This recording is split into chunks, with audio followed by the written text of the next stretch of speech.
We Holocaust survivors' children, who call ourselves second generation or 2G, are aware that except in history books, few epic tragedies seem to endure beyond the lives of the victims and perpetrators. Elie Wiesel said he thought the survivors' children were in a privileged position. "I believe a person who listens to a witness becomes a witness," he said in an interview.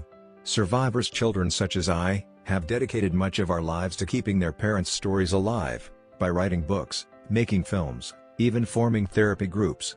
Calling ourselves second-generation Holocaust prolongs the need to remember the Shoah. Yes, we are not the survivors, but hopefully we who are alive because they survived the Shoah, will use the term to keep the memory of the Holocaust alive, from one generation to another."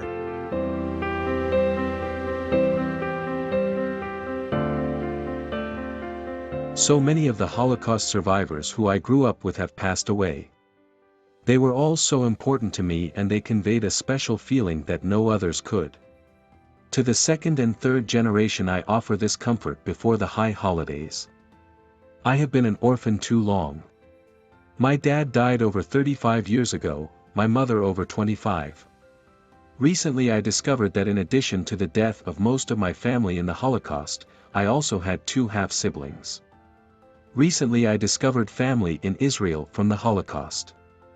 Never give up searching. My story is similar to many of yours. I ask that GD comfort us today as we remember parents and other loved ones. For those who possess Holocaust guilt, I pray you will listen to me.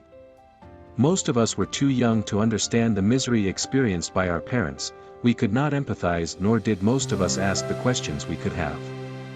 We simply were afraid of hurting our parents and could not bear seeing them suffer.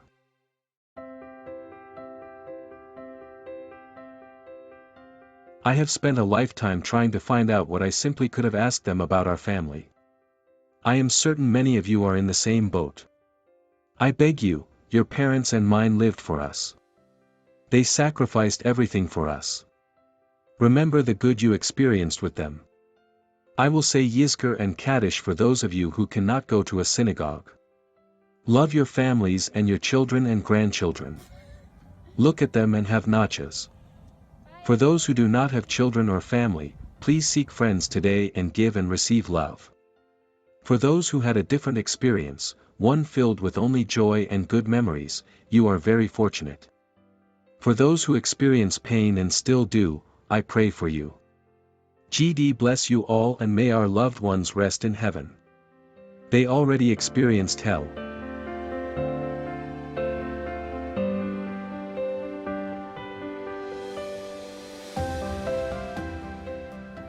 If you still have Holocaust survivors who are alive, give them a hug and a kiss.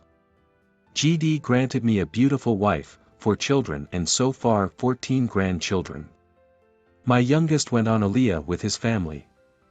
The newest baby was born in Jerusalem 6 months ago. I only wish my parents were alive to witness this nachas.